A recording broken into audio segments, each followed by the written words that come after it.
Today's guest is the co-founder and CEO of the Justice Defense Fund. She also founded the Trafficking Hub movement. She's been fighting against human trafficking for almost 20 years, and she just wrote a new book called Take Down: Inside the Fight to Shut Down Pornhub. We want to let you know as well that this episode can be somewhat sexually explicit at times, so I want to give you that warning in advance. I'm very grateful for her time and her advocacy and her information. Today's guest is Lila Micklethwait.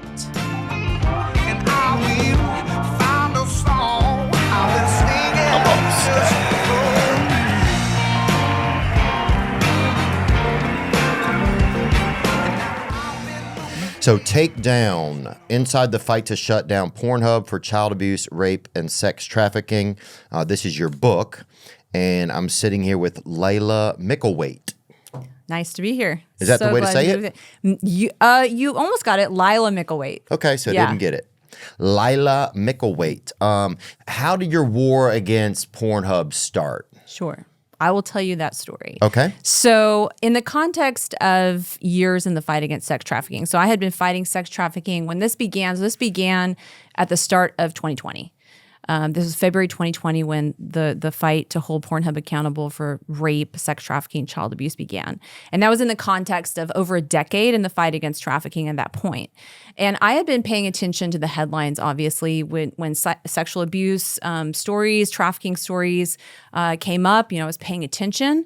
And one of the stories that came up at late 2019 that really arrested my attention. It was a story of a 15-year-old girl, and she was from Broward County, Florida, and she was missing for an entire year, and she was finally found when her distraught mother was tipped off by a Pornhub user that he recognized her daughter on the site. Wow. And she was found in 58 videos being abused for profit.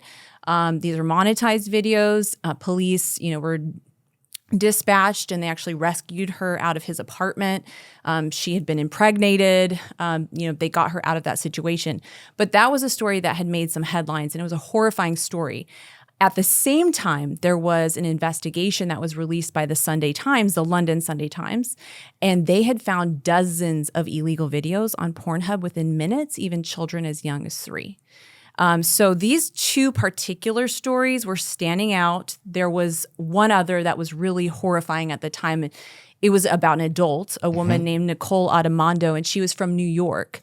And she was being abused by her partner. She was being raped and tortured. He was filming it, and he was uploading it to Pornhub. And then she ended up killing him in self-defense. But she was sentenced to life in prison, separated from her 2 young children. And thankfully, she had an amazing legal team, and they fought that, and they got it reduced to 7 years, and she's finally out today. Wow. But it was just a heartbreaking story. And so at the time, I was really actually discouraged in my fight against trafficking. I had been doing it for a long time. I felt like we weren't making very much progress, but, it's not something that I can quit because I'm dedicated to this. But I was up late one night in early 2020. I think it was, January 31st, 2020. And I was consoling my own crying baby at that time because he was born, he had a birth complication. He was a very mad baby. What do you mean? Oh, crying baby. Yeah, crying baby. Okay. Yeah, he was up, I was up at all hours of the night. I thought you said crime baby. I was like, oh, what is a crying baby? No, crying baby. Okay. Yeah, and so I was up late consoling him and thinking about that story of the 15-year-old girl. And suddenly, an idea came to mind. I just said, you know what? How are they vetting these videos? How is this abuse ending up on Pornhub? And an idea just flashed into mind. I said, I'm going to test the upload system for myself, and I'm going to see what does it take to upload content to Pornhub. So put the baby down, got out my phone, took a video of the computer screen and the rug in the dark room, and I uploaded it to Pornhub, and I found out what millions of people already knew. Because at that time, millions of videos were being uploaded every year. In fact, the amount of content that was being uploaded to Pornhub, if you put those videos back to back, just the amount of content they would upload in 1 year, it would take 169 years to watch if you put those videos back to back. That's how much content was being uploaded.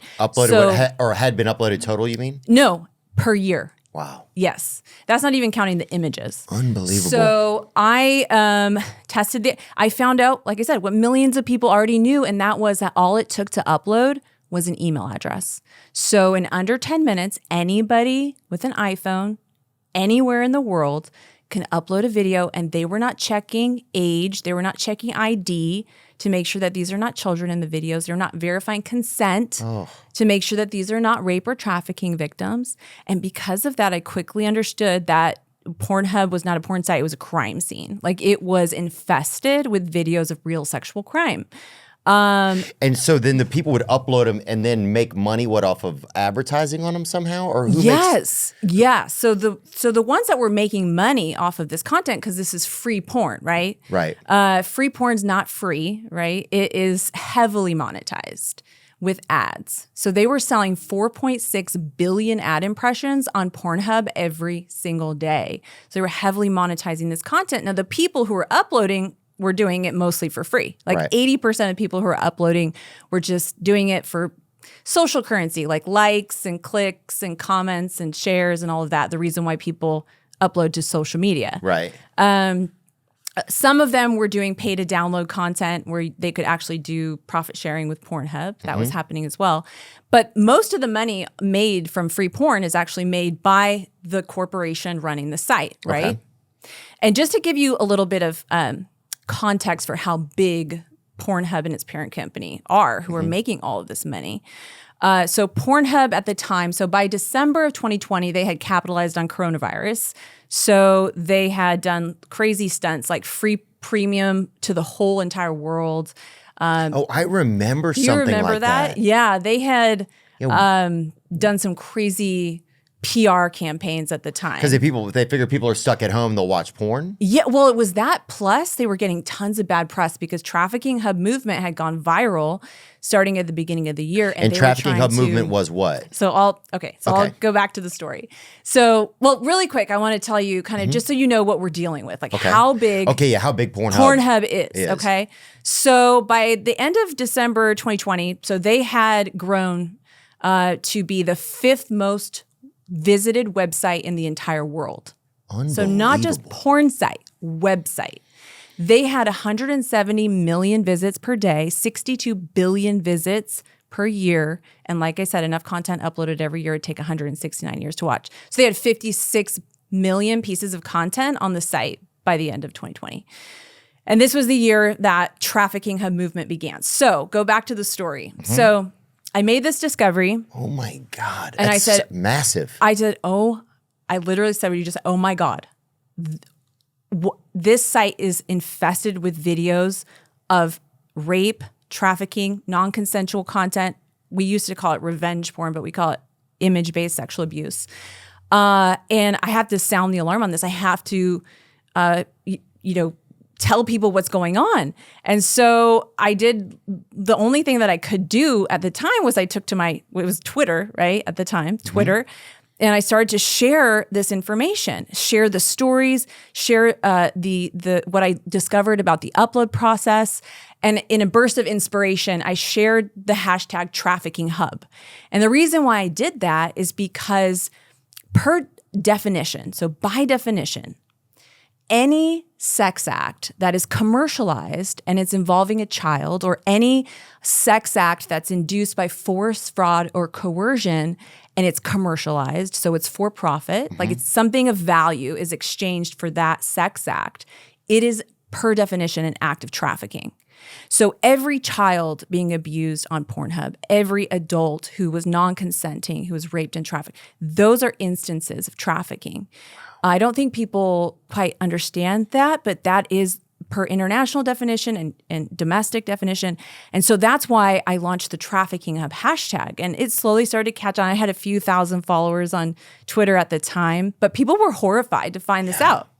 Oh, yeah. Well, I think when you hear trafficking, you kind of think I picture literally like a train, like people commandeered from other countries, or, I guess younger people that have commandeered and kidnapped in like a train car going across the country in the night or something. Like, I think of it as a more, or like people like being smuggled across the border, or, I don't think of it as, I guess the average person doesn't think of it in such a a common kind of, I don't know if it's common is the word. I guess, yeah, the average person probably doesn't think of that it's that expansive. Right. You know? Yeah. Well, that's the way it's portrayed in Hollywood movies. And that's the way that it happens often, right? Sometimes. But, the amount of trafficking going on, if you think about non-consensual commercialized sex acts, this is massive. That's unbelievable. Yeah. Yeah. I mean, and so sound the alarm, launch trafficking hashtag. That started to catch on. People started to message me. Somebody said, hey, if you don't start a petition, then I wrote an op-ed. So I said, okay, well, what else can I do besides just share this on social media? This has to get out to more people. So I wrote an op-ed about what I had discovered. An op-ed means opinion. It's like an essay. Yeah. Right. So, I just want our listeners to know. Most of our listeners are just like me. They don't know.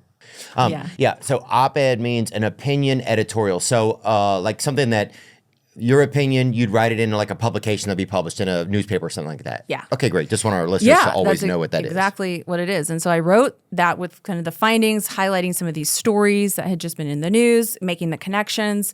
And that really caught on. People were sharing it. And somebody who read it messaged me and they said, hey, you need to start a petition to shut down Pornhub and hold its executives accountable. And if you don't do it, I will. I said, okay, well, I'll do that. So I just went on change.org. I started a petition and instantly it started going viral. So on change.org, you started a petition? I started it there. Yeah, Okay. Now it's at traffickinghubpetition.com. And today we have 2.3 million people who have signed the petition from every country in the world. Let's go. And We're going to get more. We got to get more. It's traffickinghubpetition.com. Yeah.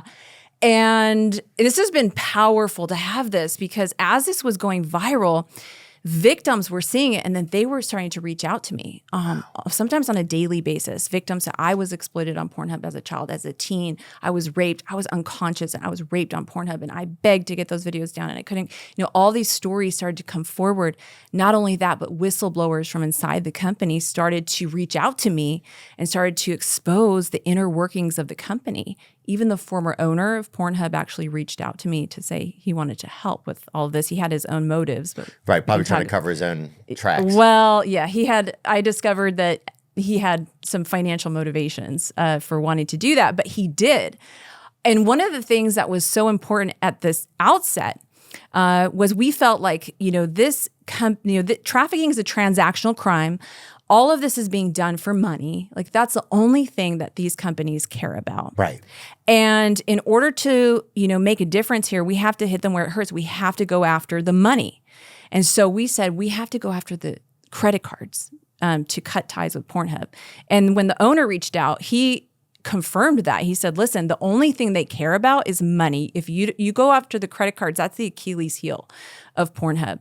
So you're saying if Visa and MasterCard, if they will say we will not allow our credit cards to be used, that would be the worst site. thing that could ever happen to Pornhub. Yes, because they need those in order to sell ads, premium memberships, all of that. So reached out, tried, credit card executives, did letters, organizations were signing on. So all of this was building momentum. The petition was gaining steam, and that's why lots of media articles started to be written about this. What were some of the crimes that you saw happening? What were some specific instances that you were like, oh my God, this is just... Yeah, okay. Is it okay to share those or no? Yeah, of course. And I think it's important to share because I think a lot of times people want to just dismiss it and say, what you saw was just consensual. You just didn't really understand that it was. These were obvious. Yeah, it's vague crimes. until you make it specific, I feel like a lot of times. So, for example, and I can tell you some victim stories. I can tell you some of the things that I saw myself on the site. I mean, one of the worst things that I saw on the site was an instance where it was a young Asian woman and she was drugged so completely that her body was completely limp. She was unconscious and there was a masked assailant who actually, to prove to the camera that she was unconscious, he was lifting her eyelids and touching her eyeballs to prove that she wasn't responsive and then tickling her feet and doing things like that. And then the title was in Chinese. And so what I did was I took the title and I put it into Google Translate, and the title was dead pig, unconscious after being drugged. And it included eyes half open after being drugged. Like that was the actual title of the video.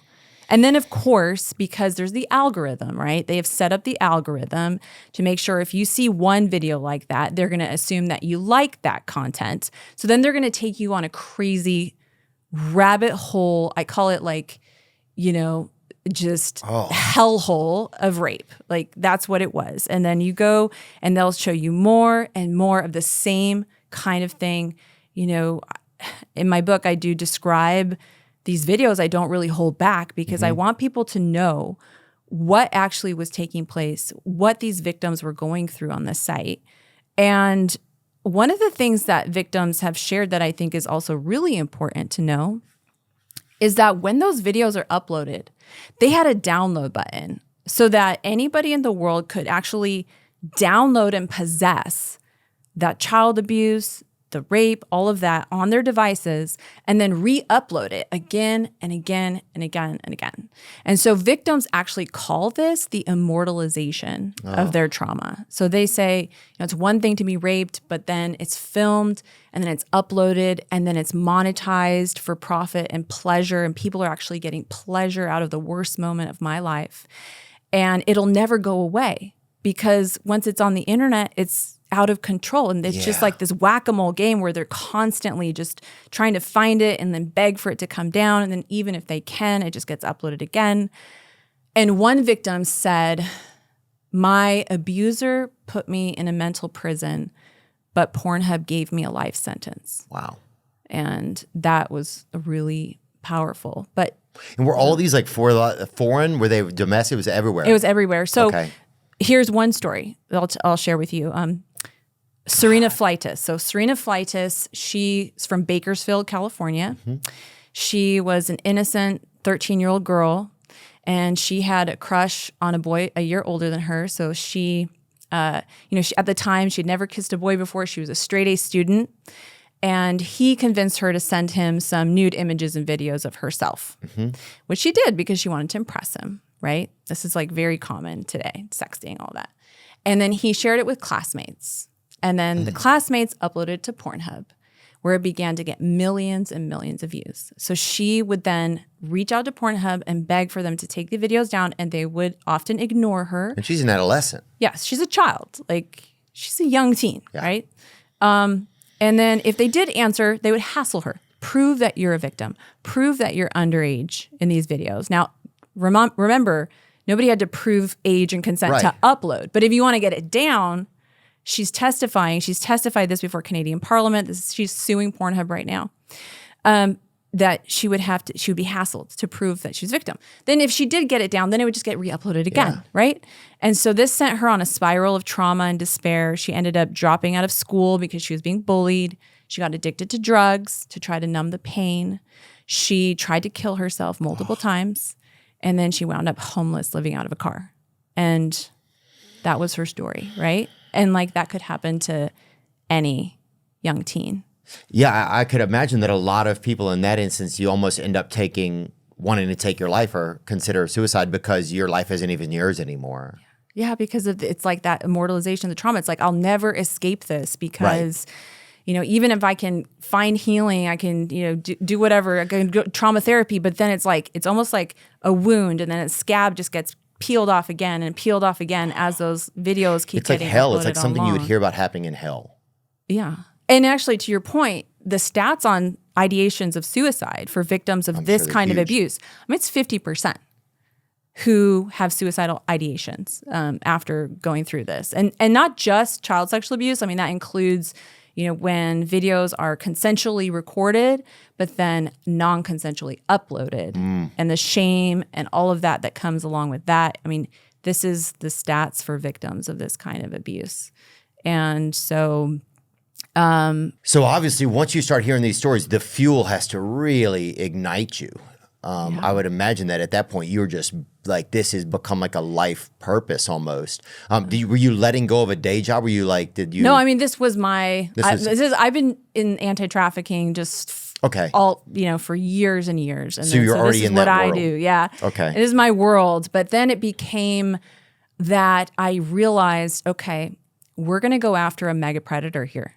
And to that point, how big are they? So it's not just Pornhub, right?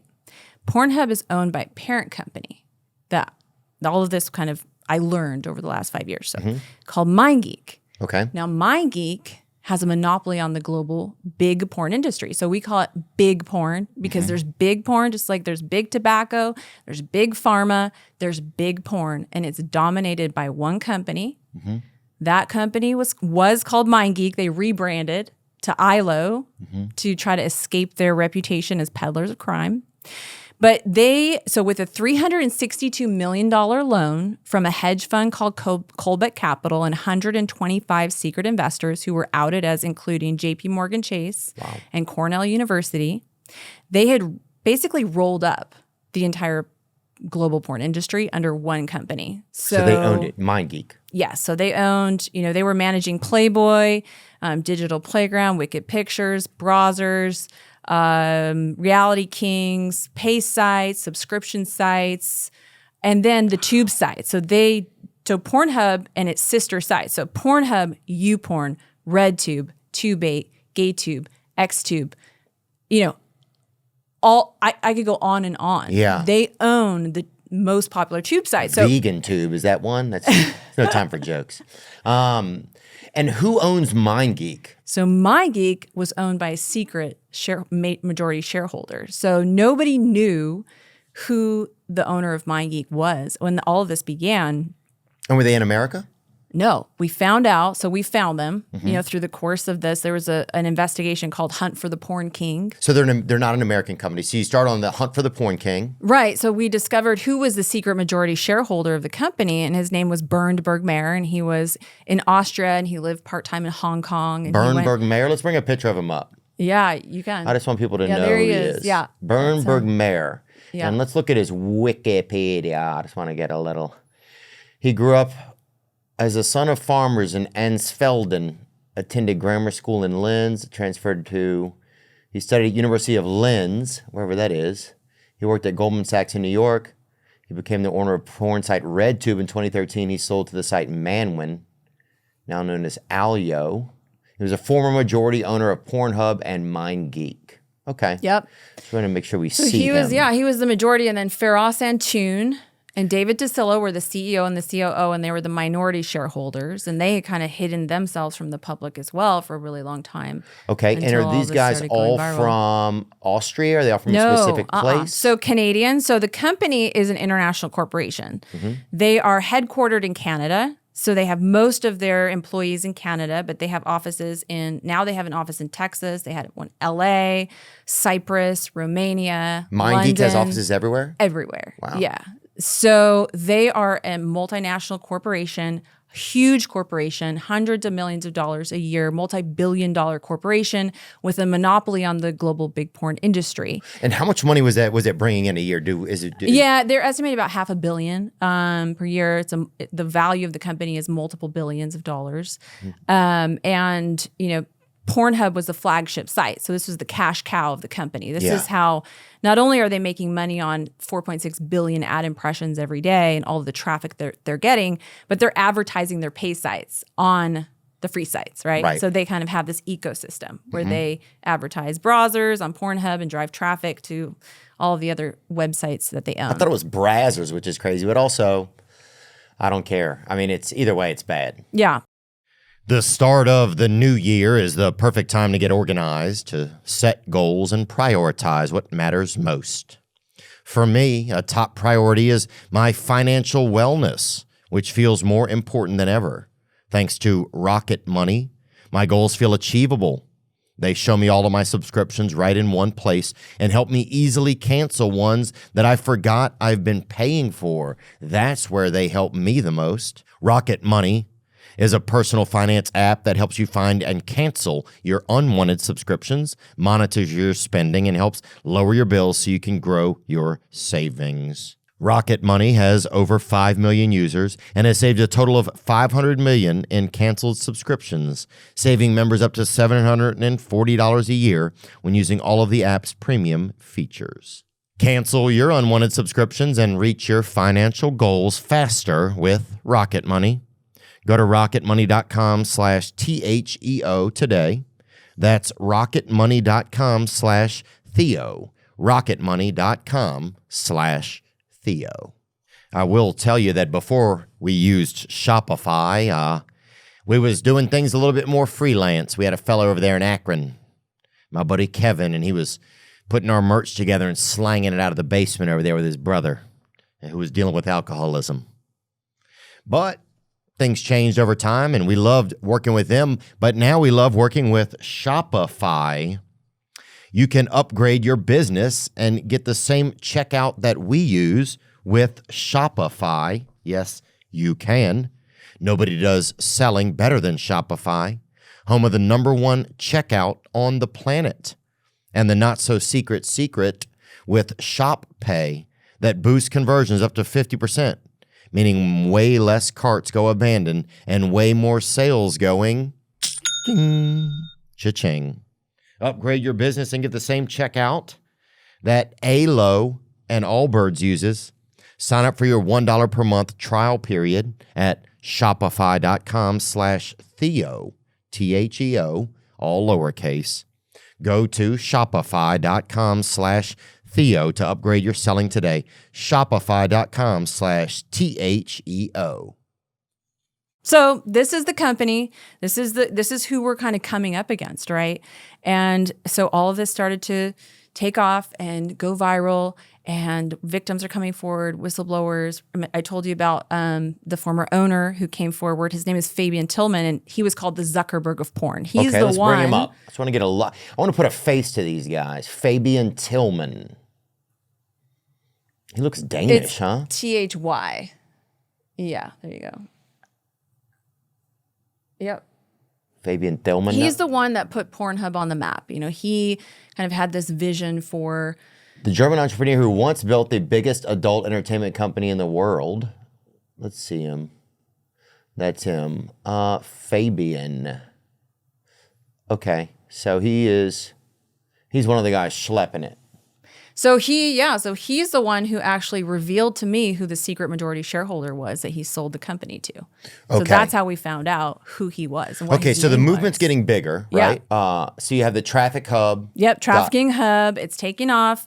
So we're even out protesting on the streets outside of MindGeek headquarters in Montreal and London and LA, you know, sharing tons of viral victim stories are happening. And then one of the things that we're going after, having all these meetings with the credit card companies, executives, trying to present evidence and more evidence to them and saying, listen, you have to stop monetizing this content because actually it's even illegal to knowingly benefit from trafficking in the United States. Right. So at that point, if you put the knowledge on them that they're benefiting from it, then that becomes a crime against them. They're knowingly benefiting from trafficking and trying to bring this to them and saying, listen, you have to stop. But they were resisting, right? Why? Because it's so much money, you think? I think there's multiple reasons. I think it's because they feel like this is a slippery slope. If we do this here, we might have to do it there. Right. And they just don't want to take action unless they're forced to take action. So they're like, we're really concerned. This is so concerning. Thank you for bringing this to us. Give us more information, more information. I give more information. They want more information. Anyway, they're resisting, right? Mm-hmm. So I reach out and get the attention of Nick Kristof from the New York Times. So Nick Kristof has a history of really compassionate reporting for victims of human trafficking and sex trafficking specifically. So I was thinking if there's anybody in the world that could cover this story in a really meaningful way, it will be Nick Kristof.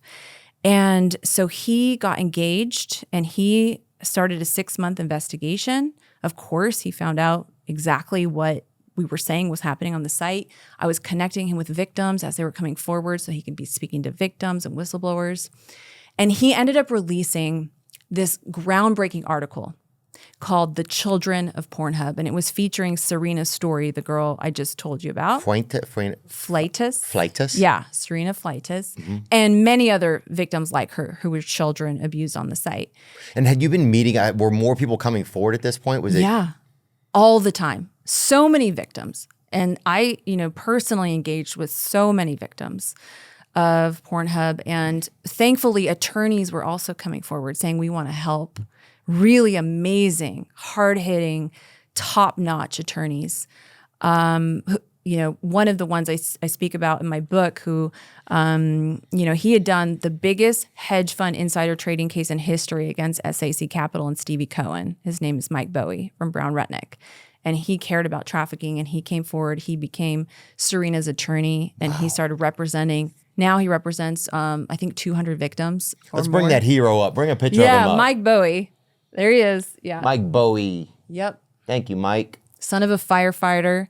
Wanted to be a firefighter. Ended up being He's fighting huge fires now. Yeah, right. I mean, that's one of the biggest fires in the world. It sounds like human trafficking. Yeah. Taking advantage of people's sexuality. Yeah. Okay. Back to the story. So Nick Kristof does this investigate. He releases The Children of Pornhub. And one of the things he does in his article is he calls out the credit card companies.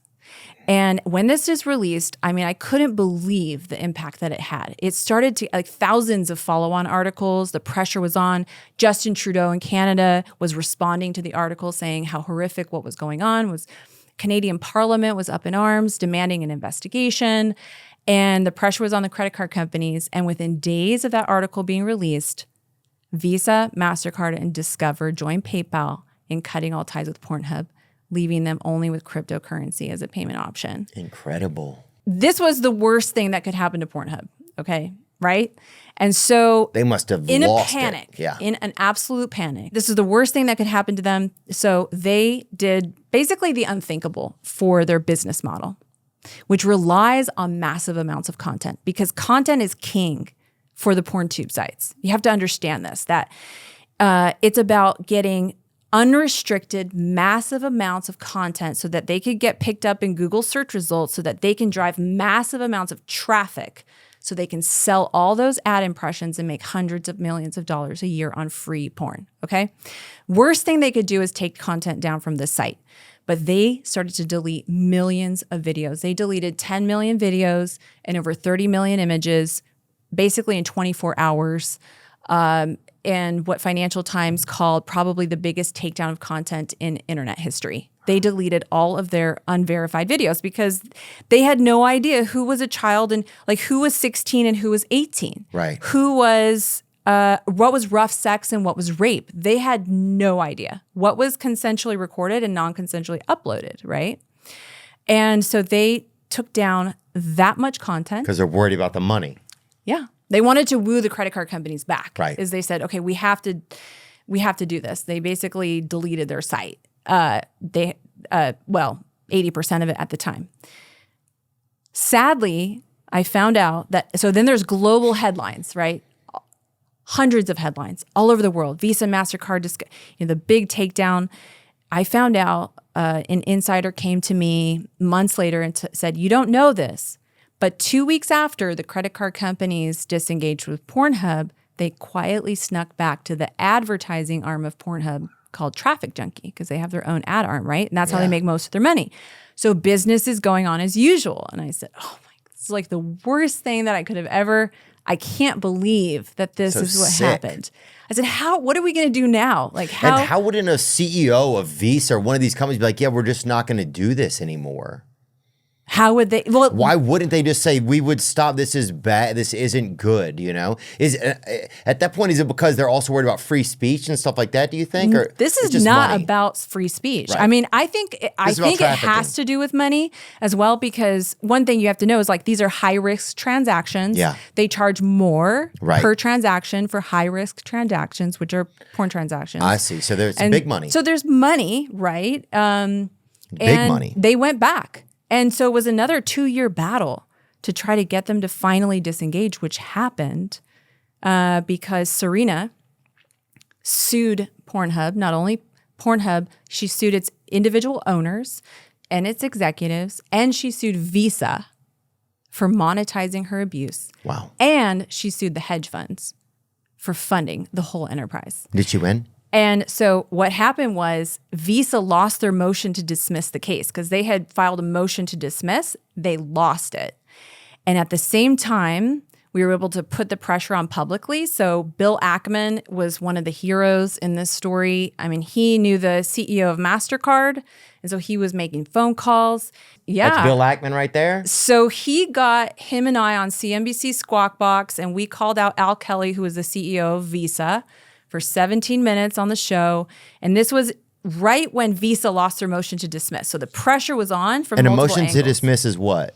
So they say, they want to say dismiss the case. dismiss the case. We're not involved. Like this had nothing we could do about this. We're not part of this problem. And the court says, hold my gavel, in brother. a damning decision. And it wasn't just a decision. It was the judge actually said that Visa gave Pornhub the very tool through which to complete the crime of benefiting from child trafficking. Like those were his words in his decision. Fuck yeah.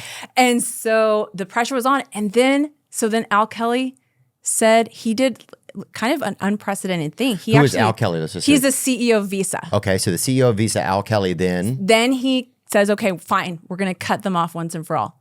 And he made a personal statement. He said, I'm a father and I, don't approve, blah, blah, blah. And so we're cutting off Pornhub. And then, of course, MasterCard quickly followed, Discover. Now they've lost it totally. And today, we found out they kept deleting content, right? So today they have actually deleted 91% of the entire site. So they went from 56 million pieces of content in 2020 when this started to 5.2 million pieces of content today. And we're not done because they still have unverified content on the site. Right. So yeah, fight's wow, not over yet. Congratulations. But that's fast. I mean, congratulations. Thank you. I mean, it's been not just... I have to pass that on, that congratulations to any victims who might be watching this because it's through their courageous testimony and them, stepping forward amidst backlash and, everybody who's been involved. We had 600 organizations that were involved in this and the lawyers and the journalists and the whistleblowers and so many people came together to make this happen. Did you guys... What was the CEO? What was that transaction that kind of occurred where he reached out the previous CEO? Mm-hmm. No, he was the owner. So he was a previous owner. Fabian Thielman, the Zuckerberg of porn. Right? Fabian Thielman. Yeah, he reached out in summer of 2020 to say he wanted to help. And so one of the things that he did was he exposed the secret majority shareholder's name. Mm-hmm. And he said, go after the credit card companies. As the former owner, he said, if you want to make a difference here, you go after the credit card companies to cut ties. And so that was now what I didn't realize at the time. I was suspicious, right? Why is he wanting to help? And I kind of later found out that he had intention to try to buy back the company. So he kind of wanted to make a killing again. So I think he wanted to help take it down, buy it, then find a way to do it back, probably with crypto or something on a different chain. I don't know what he was thinking, but he wanted to buy it back, which I found out later on. But the CEO and the COO and the CEO were forced to resign as well.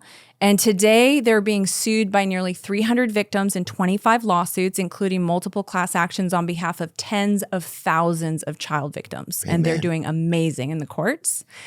So much more evidence has been uncovered in legal discovery. So discovery is this amazing tool. Mm-hmm. When you engage in a civil lawsuit, the court gives you permission to get behind your opponent. So you can get their text messages, you can get their emails.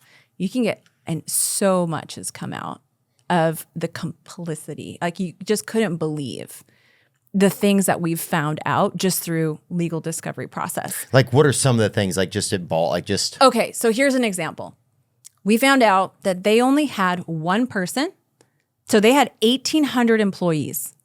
They hired one person 5 days a week to be reviewing videos flagged by users as terms of service violations, including rape and trafficking and child abuse. One person.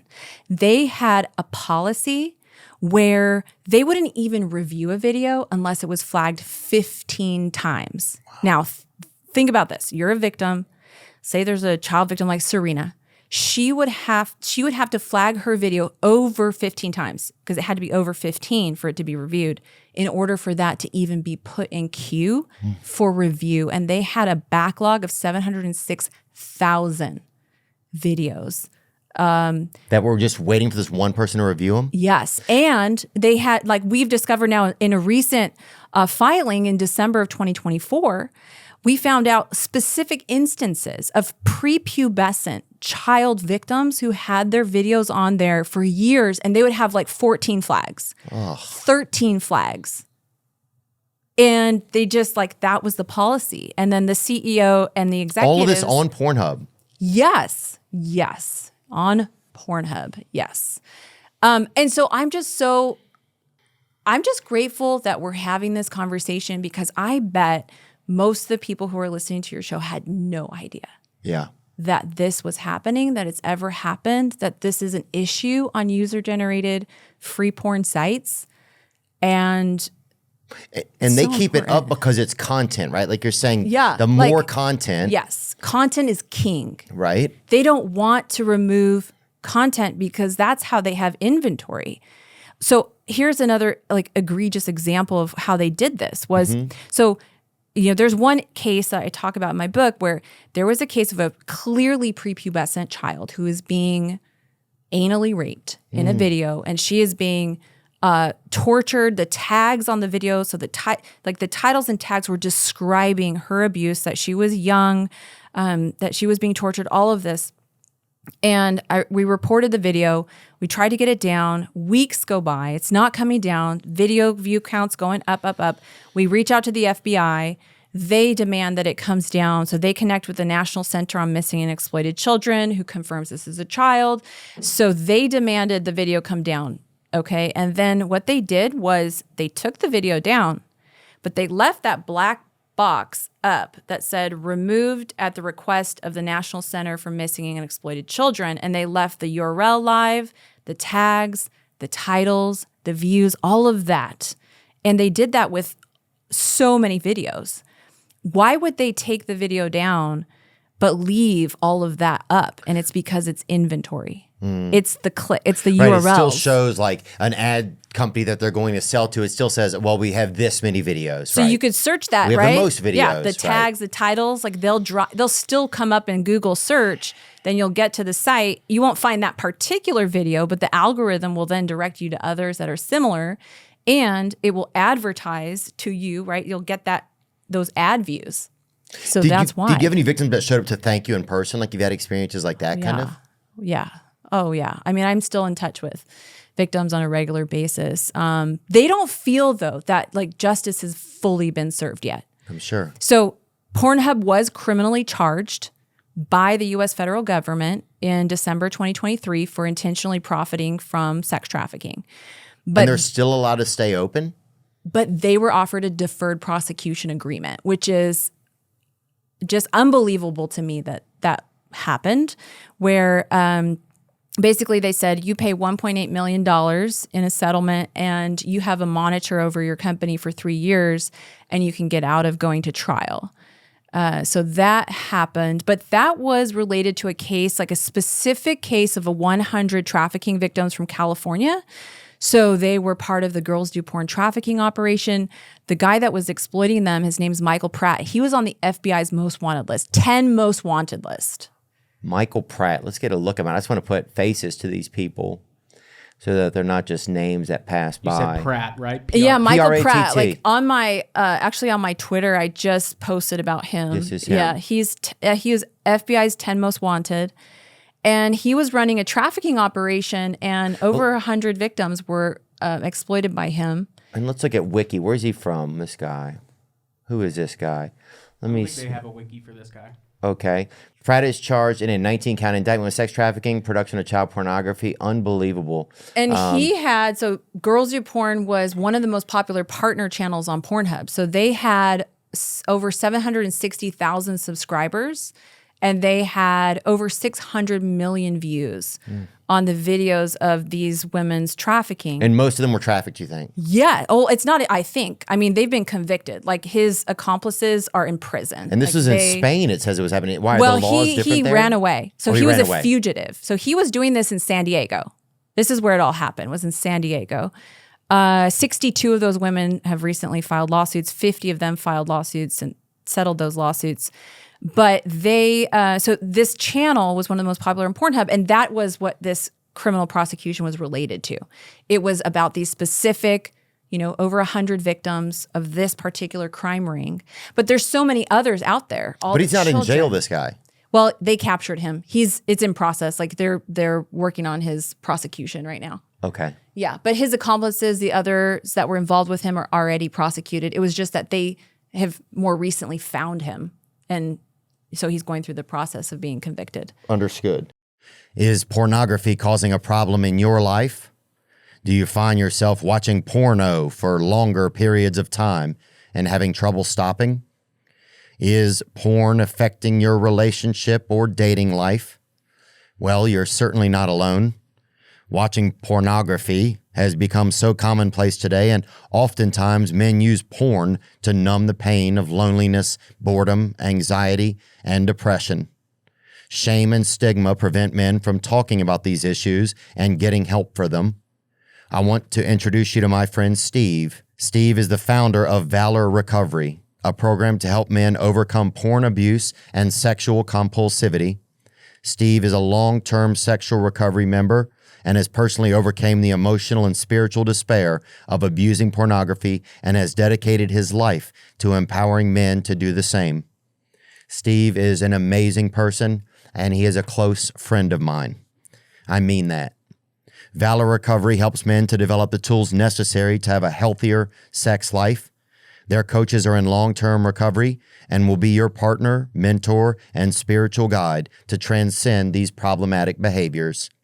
To learn more about Valor Recovery, please visit them at www.valorrecoverycoaching.com or email them at admin@valorrecoverycoaching.com. Thank you. This show is sponsored by BetterHelp. BetterHelp is the group that's encouraged a lot of people to check on their mental health, especially when it comes to their relationships and their life, and just examining those relationships, looking for green flags and red flags, and learning how to operate within those relationships. Whether you're dating, married, building a friendship, or just working on yourself, it's time to form relationships that love you back. That's the truth. BetterHelp is fully online, making therapy affordable and convenient, serving over 5 million people worldwide. Access a diverse network of more than 30,000 credentialed therapists with a wide range of specialties. Easily switch therapists anytime at no extra costs. Discover your relationship green flags with BetterHelp. Visit betterhelp.com/THEO to get 10% off your first month. That's betterhelp.com/Theo. Victims are so grateful for all that's happened so far, and they've been a big part of it. I remember when the big takedown happened, and the most meaningful thing that happened was that victims were calling and they were crying tears of joy because for the first time, their rape and trafficking was finally off of Pornhub after fighting for so long. But they just feel like justice hasn't been fully served yet because they're still waiting for, restitution. The site is still online. It's been purchased now. They're trying to do this whole rebrand. So it was sold as a distressed asset to a company that they created themselves to buy Pornhub. Okay. And they are called Ethical Capital Partners. Wow, what a name. Ethical Capital Partners. And who are the main bigwigs in that company? Do we know? Yes, we do. They have themselves online. The guy that's out there kind of trying to do this whole rebrand of Pornhub, like we're Ethical Capital Partners. His name is Solomon Friedman, and he is a criminal defense attorney. So is he really? A Jewish guy from where? Where's he from? Canada. Maybe he's Jewish. I have no He's idea. from Canada. Yeah. So he wants to rebrand and just make it more ethical? Well, I mean, that's what they're saying, right? They're saying they called themselves ethical capital, yet at the same time, the videos that are on Pornhub right now are still unverified, mostly unverified. So that 5.2 million left, they had verified the uploaders, right? But not the individuals in the videos. So that doesn't work because often the abuser is the uploader. And I'll give you an example. So there's a man named Rocky Shea Franklin out of Alabama, and he drugged and he overpowered and he raped a 12-year-old boy, and he filmed those assaults and he uploaded 23 of those videos to Pornhub with titles that indicated this was abuse. Like young, it said like Uncle Secret. I mean, I won't say the worst things, but it was clear, right? He was put in prison for 40 years for what he did. Police reached out multiple times to Pornhub to try to get those videos down. They were ignored for 7 months. Those videos stayed online getting hundreds of thousands of views. That boy is suing Pornhub today. So he's one of those many victims suing Pornhub. But Rocky was a verified uploader. He had shown his ID and they know who he is. They know who he is, but they didn't verify clearly, right? Like who's in the video, right? So even today, as of 2024, Pornhub had to produce a report. They sent it into the European, there's a European law called the Digital Services Act. And in 2024, in 4.5 months, they had to take down 3,770 child sexual abuse videos from the site and over 8,000 non-consensual and rape videos from the site. Okay. But they're having to be legally asked to do this, right? Yeah. Well, to disclose what they're doing. So that's all under Ethical Capital Partners, right? Okay. So that's, they didn't. So Ethical Capital Partners, there's still stuff out there that's not supposed to be there. Yes, they still haven't actually implemented the preventative policies. So what's necessary. ethical about it? It's just a farce. I mean, it's just, and that's why I think it's so important to sound the alarm on this rebrand, because from a victim's perspective, like this is also a miscarriage of justice for them to go out there and try to resuscitate Pornhub's brand to say, oh, we're ethical capital. Listen, the same men who made all those decisions, that the one person that was verifying videos, they had 30 moderators moderating the millions of videos on Pornhub. Now compare that with Facebook's 15,000 moderators, and they still don't have enough. These moderators, they were viewing between 800 and 2,000 videos per shift, clicking through those videos with the sound off, just clicking through them, guessing. Like I call it the underage guessing game. Like this is a game of Russian roulette with people's lives. They're trying to guess who's 15 and who's 18, who's 16 and who's 19.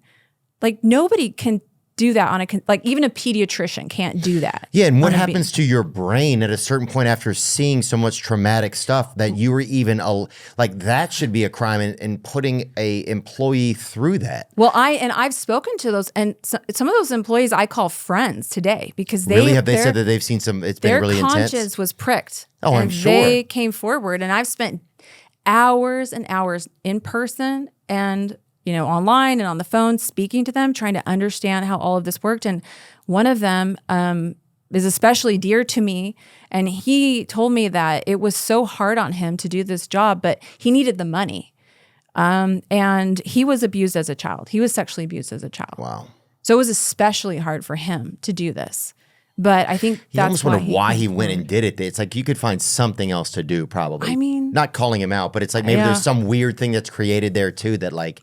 I don't know. But I appreciate what he did in coming forward. But to say like the executive, so back to ethical capital, it's like the men who made that decision to have 30 moderators just guessing what's rough sex and rape, guessing, and they guessed wrong all the time. They were skipping through 2,000, thousands of videos per shift. And they're still running Pornhub today. So they're still on the 6th floor Aquamarine Montreal Tower of that corporation running Pornhub today. Yes, the CEO and the COO were forced to resign, but they have the same CFO. They have the same CLO. Who's the CFO? Let's see. Eddie DeSanto. Eddie DeSanto, bring him up. I don't know if you'll find him. They try to hide his face? They try to, but sick. Some of them, I mean, you can find Ryan Hogan, Matt Kalichi. So you can look up Kareem Almarazi. He is the CPO, and he's running it today. Kareem Almarazi. So there he is. So he's there today, right? Yep, about him from Canada. as an integral part of their mobile broadband team. Telecommunication engineering. Went to University of Montreal. So they're still running. They're just trying to rebuild this company and still make money. Well, off so of it. I mean, what I'm there's saying nothing is wrong like with ethical capital, right? If they were coming in and saying like, we're going to rebrand, we're going to do this new thing, why would you still have the same men responsible for the decisions that destroyed the lives of countless victims just running the site today? That's why it's like, Right. it's just a farce. Like, it's not real. Yeah. And even if it was real, it doesn't mean that they escape justice being fully served. Because what's important is victims receive the justice they need for healing, and to be a deterrent to future abusers. Like, one of the most important things in the fight against trafficking is not just to rescue victims, right? And to rehabilitate them. That's important, but to prevent it from happening in the future. And how do you prevent it? You have to increase risk and eliminate profitability. You have to make the risk of continued exploitation greater than the benefit that these executives get by maintaining the status quo.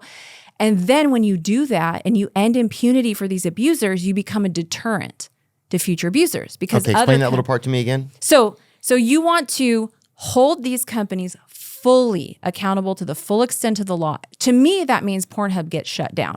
Like, we go from 91% to 100%. They do not exist anymore because they have been destroying the lives of countless victims since 2007 when they came online. Yeah. And when that happens, other websites owned by other executives will say, we don't want to end up in that position. Right, it's not so worth let's it. just clean ourselves up, because we can make a lot of money on legal content. Right. We don't have to monetize illegal content. We can do this in a way where we're not distributing sexual crime, and they'll do that because they want to avoid losing the credit card companies. They want to avoid litigation. They want to avoid criminal Just prosecution. greed at a certain point is some type of It's obviously risk. sick. It's risk benefit, right? But a sickness too, to Yeah. think that you would be able to know that that's happening, right? Right. And keep going. That's Yeah. it's like, what type of sickness exists? You know? I mean, it's almost like a hell. You're like a slave trader of people's like solitude and peace, you know? But no, you know, I don't know. I just Yeah. can't imagine that. I can't fathom that someone would be like, yeah, this is okay. I'm not going to, that's not going to be the first thing I'm going to worry about with my company, right? Yeah. So just, I'm just fine tuning to my view here. So a lot of your combativeness is not against pornography. It's against the sex trafficking, the like people illegally filming people, filming drugged people, no verification of age, all of these crimes, basically. Right. Yeah, sexual crime Okay. being distributed online. In fact, some of the most helpful allies in this fight have been those in the porn industry. Like, at one point, you know, I had those who were producing their own porn on Pornhub, and they were doing this in a professional sense. And they were reaching out to me because they said, listen, we need to take this company down because I'm sick and tired of spending 2 hours a day scouring Pornhub and its sister tube sites trying to get my own stolen illegal content off the site, because they were not only rape and trafficking, right? This is copyright infringement content. Like, So there's no protection for that either. No, they're just uploading. They're just pirating and uploading all of this content. So those in the porn industry kind of hated MindGeek already, because the free porn tube sites were exploiting the legally produced content of those in the industry. Yeah, because even with YouTube, there's like metadata and stuff that they could, if they want to, they can make sure that someone can't do it without it being claimed or known, you know? Right. And so they could do these DMCA takedowns. So that's what they would do. So she was spending hours a day, multiple of them, Right. doing that. But as she was doing that, she was coming across child abuse, rape, trafficking, and then they were sending the links. And that was one of the things that was crazy that was happening, is that as this was all going viral and there's all these stories, people around the world who were on Pornhub who would find an illegal video would be sending it to me. And so I was in, and so it was just kind of a really intense Right, because then you're looking at it, situation, seeing what's going because- on, and you're like, well, what am I supposed to and do then I here? have, the responsibility to report it, to, take care of, witnessing what's happening and then trying to help bring How justice that to must the have been insane, victims. huh? And it's, Yeah. it's real. So this is all real, vile, real stuff that was happening and being uploaded. Yeah. Real sexual crime. So what do you think kind of like the solution is at scale? You know, when you think about that, Lila? Yeah. Well, so yes, it's one thing to hold one particular company accountable, and that's important. But the question then becomes, because Pornhub's not alone, right? I want everybody to understand that it's not like you go, okay, well, X videos must be fine. They're a free user-generated porn site that was operating in a similar way of not verifying age and consent. And there's Nick Kristof did an investigation and found, reported on the victims who were on X videos. And there's X Hamster, and there's all of these X and XX, right? And there's others that operate in a similar way. And so the question is, well, how do we stop this across all of these sites, right? And that goes back to the source of the problem. Is not verifying age and consent. We have to demand third-party age and consent verification for every single person in every single video that is uploaded to a user-generated porn site. And when that happens, we're going to make a huge difference in stopping that illegal content from being uploaded. But that's a huge task, right? So it's not just governments who have to do this, because this is an international problem. These sites operate internationally. So if the US does that, well, they're still in Canada, and they're in, every country in the world. So the solution at scale becomes the credit card companies implementing that policy, because we know they're highly motivated by money.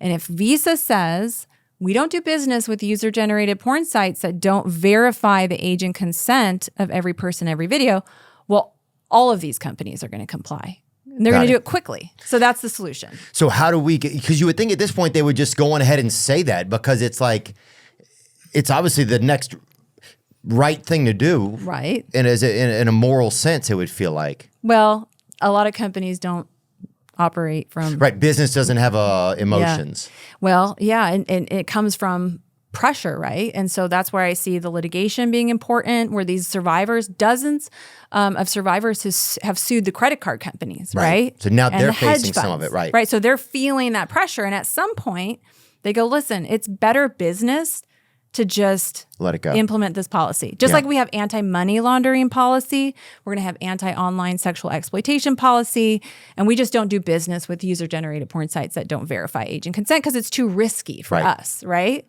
And right, because then it hits their wallet without having to exactly. They're losing. It's like big pharma. It's like, litigation made a huge difference in reform in the pharmaceutical industry. We saw it in the hedge fund insider trading cases when they had big litigation and criminal prosecution, and it forced those changes to happen. So I think that could be that's where you're hoping to get to next. Headed. Yeah, that's where we need to go. And who legally supports you guys' like the legal costs? Yeah, well, that's where, these firms, a lot of them are working on a contingency basis where, they're working with victims. Some do pro bono. They have like different kinds of arrangements. And then we support victims as well at the Justice Defense Fund to help them get connected to lawyers, to support them along that journey. It's a hard thing to do, to take on an abuser. It's a hard thing to go into litigation, and they need, therapy, advocacy, like all the ways that they need to be supported. And so, that's our mission, is to support survivors, to pursue justice in court, to get that healing, and to implement those preventative policies to make sure it doesn't happen again. Now, MasterCard has come a little ways. So they implemented a policy where they say you have to verify uploaders. But that's not far enough. Like, you have to verify those in the videos.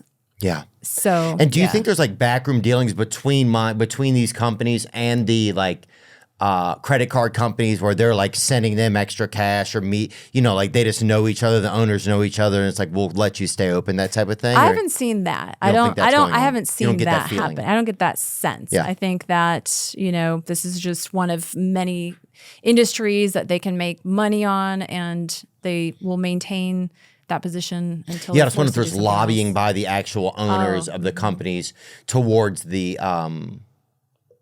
credit card companies, or the banks. Possible. Definitely possible. You start to figure that that's where a lot of things really kind of happen. Yeah. And then it bubbles up to the surface of what we can follow the money. What we can see. Yeah. What state? Because I've noticed, I've watched pornography before. I've had issues with pornography addiction, kind of. Or I use it as an escape, especially in my 20s, I found pornography when I was, at a age where I was probably maybe 13 or 14. And so then I would use it to make me feel good. It was like one of the only ways I felt like when I was young that I could feel good. I had really low self-worth. And so once I realized pornography and porno and everything, I was like, oh, dang, I have a control, basically lever on my body as to when I can feel okay, right? And so it was magazines, and then I guess as then it became like video online, stuff like that, over time.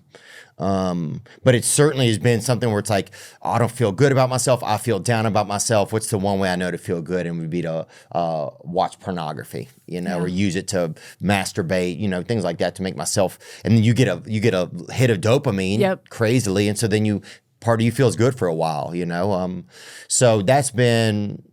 That was kind of my story with it, except it got to like, I would notice instead of going and meeting girls or trying to well, part of my spirit started to suffer because I was taking out like an important part of like my soul and my physiology by ejaculating or like just like abusing that part of me.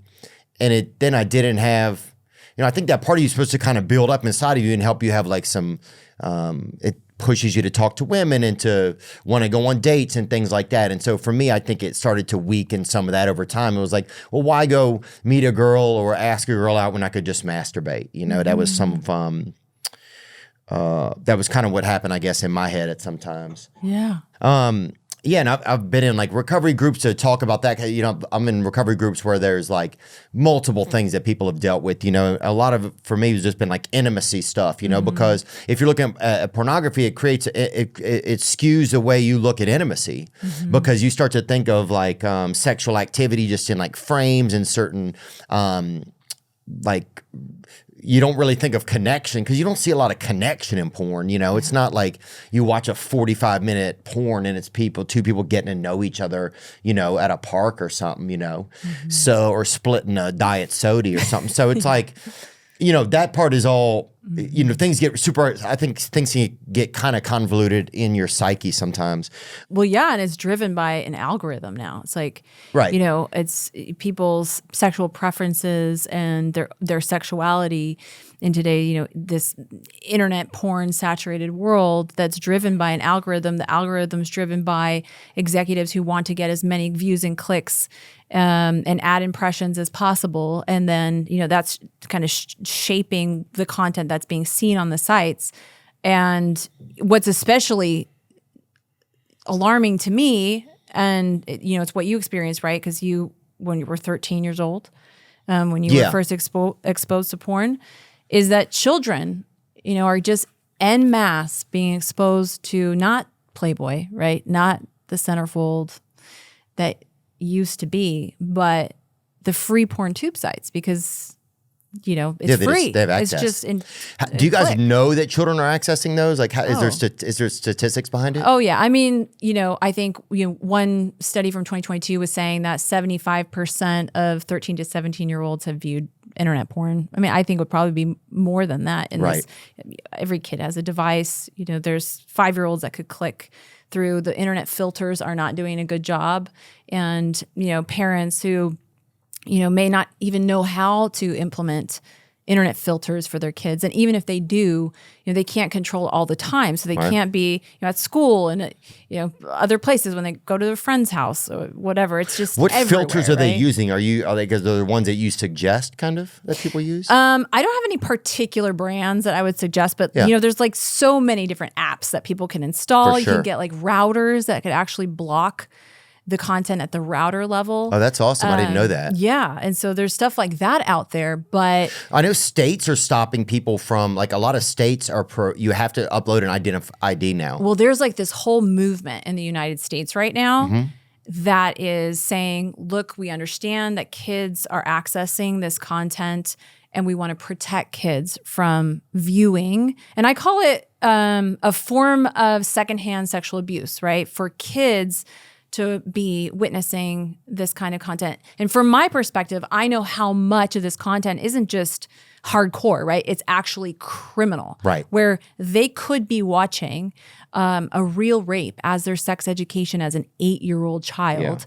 And, they call it the creation of a sexual template, right? So it becomes like, what is your sexuality about and what is, arousing to you? And if they grow up on this kind of content, I mean, it could do so much damage to an entire generation. Well, especially I think a lot of that's already happened. I think you've seen like a lot of the effects of pornography on marriages. Like, people get addicted to porn and then they're no longer expressing attraction to their spouse, and because it's being hijacked basically by this algorithm, by the websites, by this addiction, and then marriages fall apart and then families fall apart. Yeah, and another implication of this is actually children who are acting out on other children. So we've seen, so I was just reading the amicus, should call it amicus briefs. So these are briefs that were submitted to the Supreme Court. So as these states across America are implementing age verification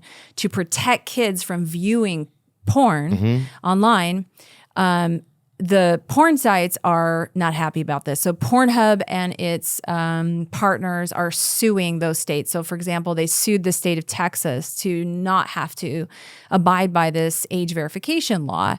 And it's gone now. They've appealed it. They lost. They appealed. Now it's at the Supreme Court. And on January 15, the justices actually heard oral arguments for whether or not we can have states enacting age verification to keep kids off porn sites.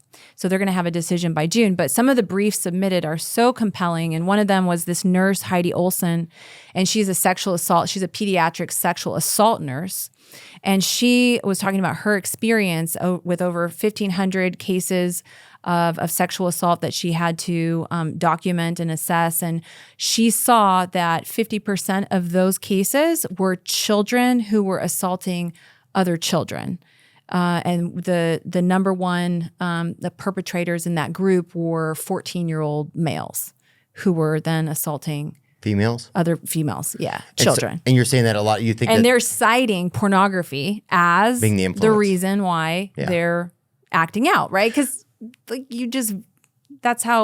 that's human nature, like especially with kids. Oh yeah, you see something, you mimic it, or you. Yeah, I mean, like my son, he's like, watch Spider-Man or something, and he's like jumping off the walls and pretending that he's Spider-Man. They're acting out what they see, right? And so if they're watching porn and they're potentially actually watching sexual crime on these free porn tube sites, and they're kind of acting out what they see. And so it's not surprising that that's happening, right? It's sick. It's literally being in a spiral of sickness, kind of. I mean, it's almost like what you would feel like people would describe as like some sort of a hell, One of the wildest things that happens on porn sites is how they, I don't know if this is targeted or what the goal is, but you talk about it ruining families. Some of the videos are like stepson, mom. Right. Dad, son's girlfriend. Like shit that's like you're putting things into people's, just even to put that seed into somebody's psyche. People don't realize, or we don't realize that when we're watching something, we're a sponge, right? We might say, oh, I'm not really, I'm watching this, but I'm watching it for a brief second. I'm using it, right? But it's also, whatever it is, it's also using you, right? It's everything is a back and forth relationship. Yeah. So.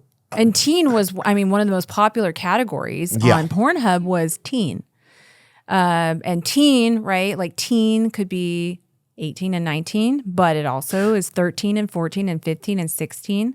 And so many of those videos are, where they could be someone who's of age, but they're intentionally made to look younger. Underage with the pigtails and the flat chest and the braces and the no makeup and all of that. And they're mixed in with videos of real teenagers who are being abused. And then this is being pushed, right? It's Pornhub was tracking down to the dollar how much they would make monthly on those teen categories on their site. And it was one of the most popular that they had. And so whatever is making the most money, you push that forward, right? And so maybe they're getting more clicks because people are like horrified by it. Or maybe, I don't know, exactly what is happening there. But whatever it is that gets the most clicks and views, they will push the algorithm, right? Will Of course. push that forward. But it's like, why? I wonder how that even starts that they say like mom, son, porn. You know what I'm saying? Like, where does something like that like that idea even start? Well, I think so I've spoken to some porn producers who've talked to me about this and the way that there's been like a trajectory from like Playboy into more and more kind of extreme forms of porn in different situations. And they're saying like they're just told to create the most extreme thing you can think of because you need more shock value. There's this idea of kind of desensitization for people where they want to kind of, in order to get the same dopamine hit with porn, it's not necessarily that you need more, it's that you need different and you need something more extreme to kind of get that same dopamine hit. What does porn do to our brains? Do you have anything on that? I'm trying to see just the psychological effects. New research sheds light on the global impact of problematic pornography use. Okay, I'll look at this a little bit, but after this, I want something more about the actual effects on our brain. A comprehensive international study involving tens of thousands of participants from dozens of countries suggests that problematic pornography use might have a prevalence rate as high as 16.6%. So that's saying that 16.6% of people, per this study, have problematic pornography use.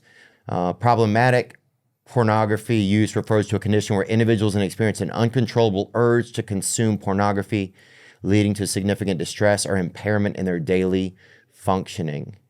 First, most people use pornography, but only a small group of them develop problems with it. So we wanted to see how many people may experience such problems worldwide and whether there are any country, gender, or sexual orientation-based differences, as most previous studies focused on really specific populations, i.e. Men from the United States. I think one of the most important takeaway messages from our study is that problematic pornography use seems to be as common as other mental health issues, i.e. depression. So we need to better understand this problem and provide appropriate care for people experiencing this issue. Probably the most surprising finding of the study is that only 4 to 10% of individuals with problematic pornography sought help for this issue, with an additional 20 to 40% wanting to, but did not do so for various help reasons. Well, part of that is shame, right? And that's why sure. I am so grateful. I'm sure so many of your listeners are grateful that you talk about it. Oh, well, I'll say this exactly and specifically. When I, we actually, a friend of mine started a program called Valor Recovery, and it's for porn addiction. And I met this guy in different recovery meetings, and he's a friend of mine. And so I'll go to the meetings, and I'm excited to go to the meetings, and we're helping kind of work to try and make this thing bigger, right? To make it bigger. And one of the things I noticed when I had the most time I ever had off of pornography, the shame I had disappeared. Oh. There was still some shame at certain moments, but I was able to finally notice it, because before I'd just been in this circle of shame. Because I would masturbate, I would feel ashamed of myself, I would start to feel a little bit better, but I would be like but then when I needed to feel okay, if I started to feel a little shaky or needed to feel okay again, I would be right back to the pornography, and then the shame, the shame like of it. Cycle. Oh, yeah. It was, like and I didn't realize I was stuck in it probably for a decade. Really? I would still go on dates and be in relationship stuff, but it ruined a lot of those. Are you like free today from that? Or I wouldn't say do I'm you feel free, like... but I'm definitely on parole. Yeah. You know what I'm Yeah. saying? Like, it's a different, I have tools and stuff now in place to like battle against it. And so What helped you the most to going to meetings, recovery, 12-step recovery. community? Community, yeah. Getting in groups, and you'll start to see in groups. I've been in groups where men at first were scared to even talk, like in the groups, and then like 3 months later, you see that like their wife has moved back in. They're spending time with their kids. They're not watching pornography. They're not acting out in these certain ways with escorts and prostitutes and all of that. But the biggest thing I noticed for myself was shame. I just noticed that it started to disappear, because I'd always had this heavy shame. And I'd never really noticed that it could have had to do with really the masturbate, just the part of like, if I need to make myself feel good, then I'll use masturbation, Do you think that could be like two sides to shame, right? Shame could be really destructive and unhealthy because it causes you not to seek help or get community or be able to talk about it. And so then you push the problem down, and then it becomes then, worse, right? Because then you're trying to alleviate that pain. Okay, say it one more time for me. Start so, right there. could the shame have two sides to it, where there's kind of like a healthy shame where it's pricking your conscience and saying like, this is not who I am. I can do better than this. And it inspires you to overcome. But then there's the other side of shame, which keeps people kind of hiding it, pushing it down, not being able to get community, not being able to talk about it, which then could cause the problem to be worse, right?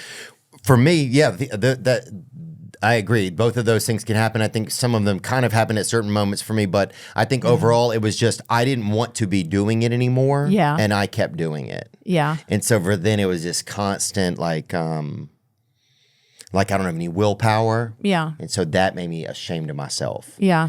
It wasn't, sometimes the act itself would, like definitely like I would watch pornography on the computers or something and I would immediately close it. Did you ever feel like you were encountering potentially non-consensual content when you were I never viewing? felt like I was watching. I never felt like I saw anything like that. Yeah. But I do think that this is how I've long thought this. I believe, because sometimes you see like a lot of like people get compromised, right? It seems like a lot of times in our society that like freedom seekers or people that want to change the status quo, that want to like rise up and do something different. And at some point, some of them it feels like maybe they get compromised in their, I don't know if money hits them or if there's some opportunity that's presented to them. This is a lot of conspiracy tinfoil hat stuff. And then they change their tune, or their tune weakens, or their goal, their agenda like kind of curbs a little bit. And you think, oh, somebody got to them. I think that a lot of these sites record somehow secretly these days can record the user watching porn. And so then that they are able to use that against users, like say like, because I think everybody's probably watched some type of pornography maybe. I don't know. Everybody that I know has watched it. But I would guess anyway, like if you had to tickle them and be like, tell me if you watched it, they would admit it. But that's what I've always thought. I'm like, man, I bet some people, it's like they use that. That's something like, because you always wonder what's that tool that like, once people get like some power or something, that what's the tool that they use to keep them down? And it would either be like, well, we're going to assassinate you, or we have this video of you masturbating, and that would be like, oh, it's too much shame for me to handle, So well, and even if it doesn't actually happen, the fear of fear that, of it. right? Yeah. And that'd be a that's some risky of card to the- say, you know what, I'm not going to call your bluff. That'd be crazy, Well, there is where some of the opposition to user age verification is coming from, probably from users who are afraid that they are going to have to identify themselves when they're going to those sites. But I would assure people like that is actually not a real fear in this situation, because we have ways now with technology and there's third-party companies. So I would never want anybody to actually have to give their ID to Pornhub, because I would never trust them in a million years with that content, because they exploit data. Like they're being sued right now in a class action for data exploitation. They gather so much information and already. then they sell it to people? They sell it to advertisers. So like when you go to Pornhub, you think that it's all private, right? But they're gathering like the IP address. They can find out your zip code. From your zip code, they can probably find your income level. They're looking at your sexual preferences. They're determining if you're a male or a female. What language you speak, what browser you use. I mean, they're gathering so much information if you're a about pervert everybody. or not. Yeah. And so there's that. But there's third-party companies that can verify age safely, effectively, with respecting privacy. In fact, they don't even have to actually take your image. So it's biometric scanning. So there's a company called Yoti where they actually will, in 1 second, they can determine your age, over 99% accuracy with a facial scan, but using AI that's trained on, thousands or millions of images. And they just look at pixels and numbers. They don't actually even store the actual image of your face. Right. And then they erase that. So that's how they can verify. So anybody who wants to oppose age verification for the reason of privacy concerns, which is what Pornhub is shutting itself down in states across the United States right now, Why? they're shutting themselves down in opposition to age verification. Right. Okay, so they're saying instead of having people verify their age to watch, we would rather shut ourselves down. Yes, because it costs them money, and we have their Because they have to hire a third-party company Yes, to verify. exactly. They're not allowed to age verify. Well, I mean, it's not that they're not allowed to. I don't They think won't. that they can, and Right. I don't think anybody would ever want to like hand their ID over to Pornhub. So there's this third-party sites that have that technology that can at scale, verify. So they're used by Meta, TikTok, other companies who I do see. this. But they're saying, it's too much. It's not cost effective anymore. They're saying, like, Pornhub is out there in the media saying we're shutting ourselves down because we care about user privacy, because we don't want people handing over their personally But that's a lie. If identifying they cared about information. user privacy, then they would care about protecting people who were Non-consenting, right? non-consenting. Yeah. Put it, but that's the most privacy. It's the most. But not only that, it's like the same company also runs pay sites Mm-hmm. that are collecting credit card information, right? With your name, when you put in your billing address, your credit card details. So it's all a facade. It's all just a facade. And so that's why I think it's important for people to know the truth about what is the opposition to age verification, what's really going on behind the scenes here. And it's really about money. And we even have their senior community manager who, publicly admitted in a Reddit thread, she was having a conversation, and she says, age verification would basically devastate their traffic. And it costs us money to verify. And that's why it would be a disaster for them, is because it costs them money. And so that's really what this is about. It's about money. Yeah. When people say that, how do you respond to that argument that people say like, oh, you're limiting freedom of speech, right? Yeah. Well, I mean, I would just, Responsibility of the person, right? So both of those things maybe. Well, there's two sides. So there's, so we're talking about those who are in the videos, and then we're talking about who's viewing the videos. And I would just, over and over, and this has been, judges have said this too, it's like, child sexual abuse is not an expression. It's not an Agreed, idea. Like wholeheartedly. rape's not an idea. Like these are actual crimes, as contraband being distributed. And when we're So anybody that's going saying after that, fuck them, really. basically, To be honest, because it's just a messed up. It's like, what are you saying here? You're saying that because if you know that these sites are doing that now, and then you can't really argue freedom of speech for them because they're It's not speech. Right, it's not speech. Right. Right. It's In crime. fact, it's the fact that somebody can't speak up for themselves. Right. And even when people do, they have to be videos have to be flagged so many times, or they don't have proper people in place to help those people who are trying to speak up for themselves. Right. Yeah. Yeah. So that so there's that on that side, but then on the other side, they're trying to argue this is limiting free speech, right? For us to implement age verification. And again, it's like, no, this is not limiting anybody's ability to access this content or anybody's ability to express themselves on these sites. It's simply like a 1-second age verification biometric scan using, the safest, privacy protection that you can.